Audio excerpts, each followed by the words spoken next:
Halo semuanya, kembali lagi dalam video belajar pajak kali ini. Tentunya bersama dengan Meranti, kita akan membahas terkait PPh Pasal 22, bagaimana ketentuannya.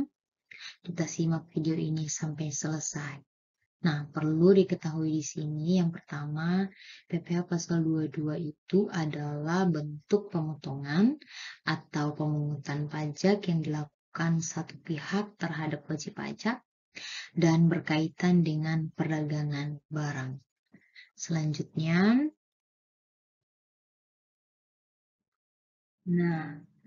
pemerintah memberikan wewenang kepada beberapa jenis wajib pajak untuk memungut PPh Pasal 22.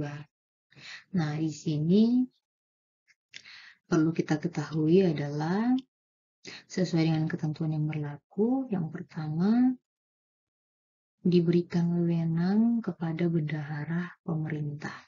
Jadi bendahara pemerintah ini diberikan wewenang untuk memungut atau memotong PPh Pasal 22 sehubungan dengan pembayaran atas penyerahan barang.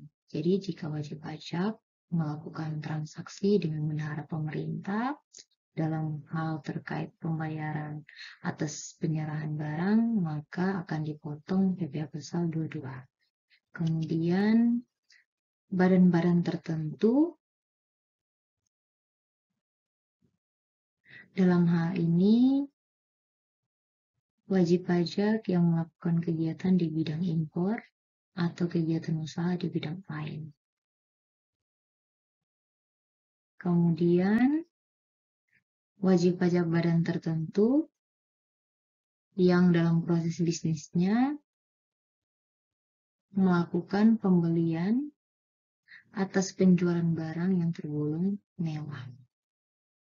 Ya, jadi jenis wajib pajak seperti ini yang diberikan wewenang untuk potong pungut PPh Pasal 22. Nah, dari beberapa jenis wajib pajak di atas, berikut adalah penjelasannya. Yang wajib pungut atau potong PPh Pasal 22 ditetapkan oleh pemerintah adalah sebagai berikut. Yang pertama adalah Badan Devisa dan Direktorat Jenderal Bea dan Cukai, kemudian bendahara pemerintah dan kuasa penggunaan anggaran, kemudian bendahara pengeluaran, kemudian kuasa penggunaan anggaran, kemudian badan usaha milik negara, kemudian ada industri dan eksportir, kemudian badan usaha milik swasta yang bergerak di bidang, badan usaha yang bergerak di bidang industri, agen tunggal pemegang merek, agen pemegang merek dan importir umum kendaraan bermotor, kemudian produsen atau importir BBM, kemudian badan usaha yang bergerak dalam bidang usaha industri baja, dan wajib pajak badan yang melakukan penjualan barang yang tergolong mewah. Nah, setelah itu kita akan membahas terkait wajib pajak yang bergerak di bidang industri dan eksportir yang diberikan wewenang untuk memungut atau memotong PPh Pasal 22.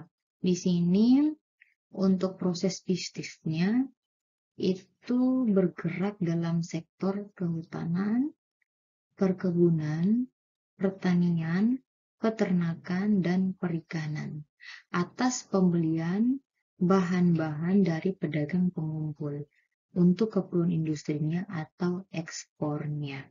Jadi bagi industri dan eksportir, jika melakukan kegiatan di bidang ini, maka wajib potong pungut PPh Pasal 22. Nah, dipotong ke siapa atau dipungut ke siapa? Tentunya ke pedagang pengumpul. Selanjutnya, Nah, terkait pedagang pengumpul di sini yang perlu kita ketahui adalah pedagang pengumpul itu berupa badan atau orang pribadi yang kegiatan usahanya yang pertama mengumpulkan hasil kehutanan, perkebunan, pertanian, peternakan, dan perikanan. Dan yang kedua, menjual hasil tersebut kepada badan usaha industri dan eksportir yang bergerak dalam bidang atau sektor kehutanan, pertanian, perkebunan, peternakan, dan perikanan. Nah, jadi yang dikatakan pengumpul, yang pertama mengumpulkan hasil. Oke, kemudian menjual hasil tersebut kepada industri dan eksportir. Ya, seperti itu. Dan tentunya atas transaksi ini seperti yang sudah saya jelaskan di awal itu terutang PPh pasal 22. Jadi pasti si pedagang pengumpul ini baik badan maupun orang pribadi ketika melakukan transaksi ini dan ini kepada industri dan eksportir untuk menjual hasilnya maka dia akan dipungut PPh pasal 22. Seperti itu. Nah, berapa tarif PPh pasal 22? Perlu kita ketahui di sini. Untuk tarif PPh pasal 22 dia terbagi dari beberapa tarif ya. Yang pertama untuk impor. Untuk impor ini juga berlaku beberapa tarif dikarenakan sesuai dengan ketentuan yang berlaku. Nah, jadi misalnya di sini yang menggunakan angka pengenal importir atau API itu tarifnya adalah 2,5%. Kemudian yang non-API 7,5%. Kemudian yang tidak dikuasai itu juga sama dengan yang non-API. Seperti itu. Ya. Kemudian selanjutnya atas pembelian bahan-bahan untuk keperluan industri atau ekspor pedagang pengumpul ditetapkan 0,25%, jadi 0,25%. Seperti itu. Ya, itu adalah tarifnya. Kemudian untuk DPP-nya, ya kalau impor, nilai impornya, kemudian kalau misalnya yang tidak dikuasai berarti harga jual lelang, kemudian untuk pembeli atau pengumpul, itu untuk pedagang pengumpul sendiri ditetapkan tadi 0,25%. Nah, dikalikan dengan harga pembelian. Ya, tidak termasuk PPN, jangan lupa. Kemudian,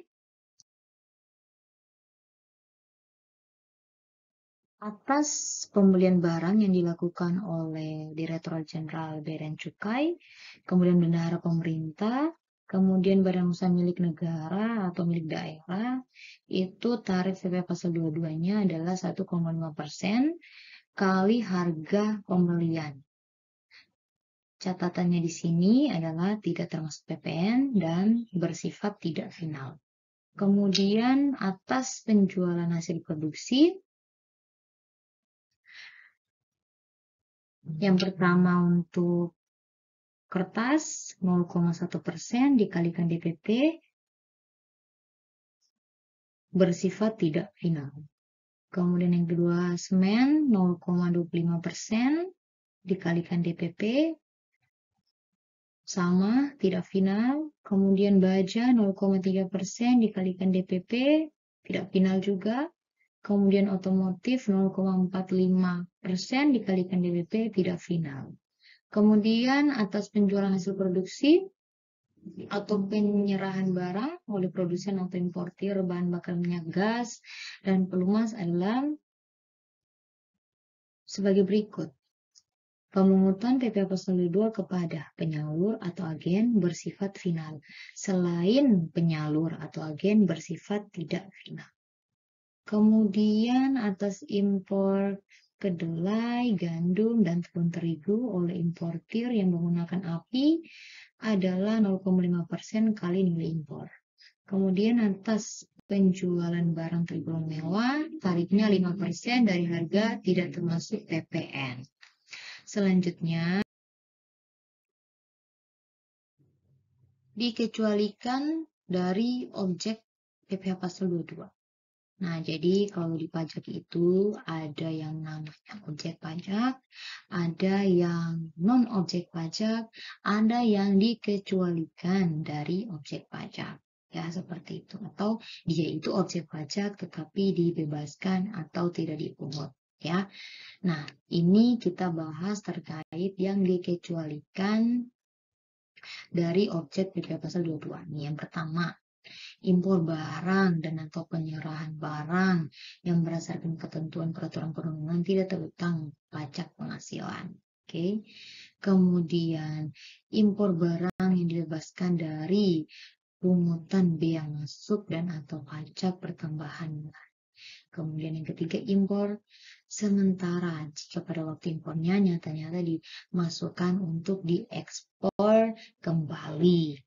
Kemudian impor kembali yang meliputi barang-barang yang telah diekspor kemudian diimpor kembali dalam kualitas yang sama atau barang-barang yang telah diekspor untuk keperluan pribadi, pengerjaan dan pengujian yang telah memenuhi syarat yang ditentukan oleh Direktorat Jenderal Bea dan Cukai.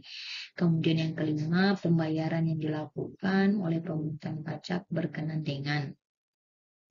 Nah, di sini pembayaran dilakukan oleh pemungut pajak yang dimaksud adalah bendahara pemerintah dan atau kuasa penggunaan anggaran, bendahara pengeluaran, kemudian KPA atau jabatan penerbit surat pemerintah, surat perintah membayar yang diberikan deklarasi oleh kuasa penggunaan anggaran yang jumlahnya paling banyak 2 juta dan tidak merupakan pembayaran yang terpecah-pecah. Jadi ini tuh dimaksud jika transaksinya 2 juta atau kurang dari 2 juta, maka tidak wajib potong PPh pasal 22. Kalau di atas, maka wajib. Kemudian pembayaran yang dilakukan oleh pemungut pajak dalam hal ini badan usaha negara tertentu dan bank milik negara yang jumlahnya paling banyak 10 juta dan tidak merupakan pembayaran yang terpecah-pecah. Jadi misalnya bertransaksi dengan badan usaha milik negara tertentu di sini atau bank milik negara tertentu di sini, ini transaksinya paling banyak 10 juta. Jadi kalau misalnya di bawah 10 juta itu non-objek PPh pasal 22, kalau di atas 10 juta maka objek. Yang perlu diperhatikan baik 2 juta maupun 10 juta itu merupakan transaksi atau pembayaran yang tidak dipecah-pecah seperti itu. Kemudian pembayaran untuk pembelian bahan bakar minyak, gas, pelumas, benda-benda pos, pemakaian air dan listrik itu juga cek ya. Kemudian emas batangan yang akan diproses untuk menghasilkan barang perhiasan dari emas untuk tujuan ekspor juga non. Kemudian pembayaran pembelian barang sehubungan dengan bos itu juga non ya, seperti itu. Jadi kalau sekolah-sekolah yang menggunakan dana bos ini dia dikecualikan dari objek PPh pasal 22. Ya, selanjutnya ada impor barang-barang atau penyerahan barang yang berdasarkan ketentuan perundang-undangan tidak terutang PPh pasal 22. Pengecualian tersebut harus dinyatakan dengan surat keterangan bebas ya. Jadi wajib pajak yang bertransaksi dengan pemungut atau pemotong PPh pasal 22 wajib memiliki surat keterangan bebas supaya tidak dipotong PPh pasal 22 hasil transaksi tersebut. Namun yang perlu diperhatikan di sini adalah transaksi tersebut tidak terutang PPh ya. Kemudian impor barang-barang yang dibebaskan dari bea masuk. Ini semua yang dilakukan dalam kawasan berikat ya seperti itu. Pokoknya yang bebas bea masuk itu dikecualikan dari objek. Kemudian berupa kiriman hadiah untuk tujuan keilmuan juga dikecualikan. Kemudian pembayaran atas penyerahan barang yang dibebankan kepada belanja negara atau daerah yang meliputi jumlah kurang dari 2 juta. Ini mirip-mirip seperti yang slide pertama tadi. Dalam hal bukan merupakan jumlah yang dipecah-pecah ya. Pembayaran untuk pembelian bahan bakar minyak, listrik, gas, atau minuman, benda-benda pos dan telepon itu dikecualikan juga. Nah, yang perlu diperhatikan di sini adalah jika wajib pajak tidak memiliki NPWP, maka akan terjadi kenaikan tarif lebih tinggi 100% dari yang seharusnya atau yang berlaku. Nah, selain itu perlu diperhatikan di sini untuk saat terutangnya. Jadi untuk saat terutang di sini kita lihat satu persatu. PPh pasal 22 atas impor barang terutang dan dilunasi bersamaan dengan saat pembayaran biaya masuk.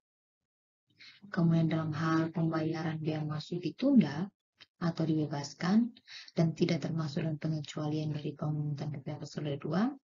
PPh pasal 22 terutang dan dilunasi pada saat penyelesaian dokumen pemberitahuan pabean atas impor. Ya, jadi jika ini terjadi maka di saat itulah terutang. PPh pasal 22. Kemudian yang kedua adalah atas pembelian barang oleh bendahara pemerintah dan KPA, kemudian bendahara pengeluaran dan seterusnya ini terutang dan dipungut pada saat pembayaran. Jadi jika wajib pajak bertransaksi dengan pemungut atau pemotong seperti ini, maka di saat pembayaran, di saat itulah terutang PPh pasal 22. Jadi akan dipungut. Kemudian yang ketiga adalah penjualan hasil produksi badan usaha yang bergerak dalam bidang usaha industri semen, industri kertas, industri baja, industri otomotif, dan industri farmasi, dan atas penjualan kendaraan bermotor di dalam negeri yang dilakukan oleh ATPM, APM, dan importir umum kendaraan bermotor terutang dan dipungut pada saat penjualan. Jadi pada saat penjualan dilakukan oleh pemungut atau pemotong ini, maka di saat itulah terjadi atau terutang PPh pasal 22 ya, di saat penjualan. Kemudian atas bahan bakar minyak atau gas dan pelumas terutang dan dipungut pada saat penerbitan surat perintah pengeluaran barang. Jadi di saat delivery order itu sudah terutang PPh pasal 22 dan pasti akan dipungut terutang. Kemudian saat terutang dan pembayaran bagi pedagang pengumpul. Nah, di sini tentunya untuk pedagang pengumpul di saat terutang dan pembayaran PPh pasal 22 adalah di saat mengumpulkan hasil kehutanan, perkebunan, pertanian, peternakan, dan perikanan. Kemudian selanjutnya menjual hasil tersebut kepada badan usaha industri dan eksportir yang bergerak dalam sektor kehutanan, perkebunan, pertanian, peternakan, dan perikanan. Seperti itu. Selanjutnya, terkait teknis penyetoran dan pelaporan PPh pasal 22. Yang pertama, tentulah wajib pajak yang diberikan wewenang untuk memungut atau memotong PPh pasal 22 atas transaksi yang terjadi, melakukan perhitungan PPh pasal 22 terlebih dahulu, setelah itu membuat kode billing, melalui laman DJP yang telah disediakan. Setelah itu melakukan penyetoran melalui bank, kantor pos, dan lain-lain. Setelah itu melakukan input bukti pemotongan dalam aplikasi PPh Pasal 22. Dalam hal ini e-Bupot unifikasi yang saat ini telah berlaku. Setelah itu dibuat SPT masanya, kemudian dilaporkan melalui DJP online. Dalam hal ini sesuai dengan e-Bupot unifikasi. Jadi di saat kita buat bukti potong, kita langsung buat SPT-nya, langsung lapor. Setelah itu kita akan diberikan bukti penerimaan elektronik oleh DJP. Selesai. Selanjutnya, nah yang perlu diperhatikan di sini adalah kapan penyetoran dan kapan pelaporan SPT massa PPh Pasal 22 atau PPh Pasal 22. Nah, di sini untuk pembayarannya atau penyetorannya paling lambat tanggal 10 bulan berikutnya. Ya, jika dibayar setelah tanggal 10 bulan berikutnya, maka akan dikenakan sanksi, kecuali bertepatan dengan hari libur. Kemudian, untuk pelaporannya paling lambat tanggal 20 bulan berikutnya. Jika dilapor setelah tanggal 20, maka akan dikenakan sanksi kecuali bertepatan dengan hari libur. Ya, untuk hari liburnya di sini telah diatur dalam pasal 24 ayat 3 per 16 garis miring PJ garis miring 2016. Seperti itu. Sekian video belajar pajak kali ini terkait PPh Pasal 22. Terima kasih sudah nonton dan semoga bermanfaat.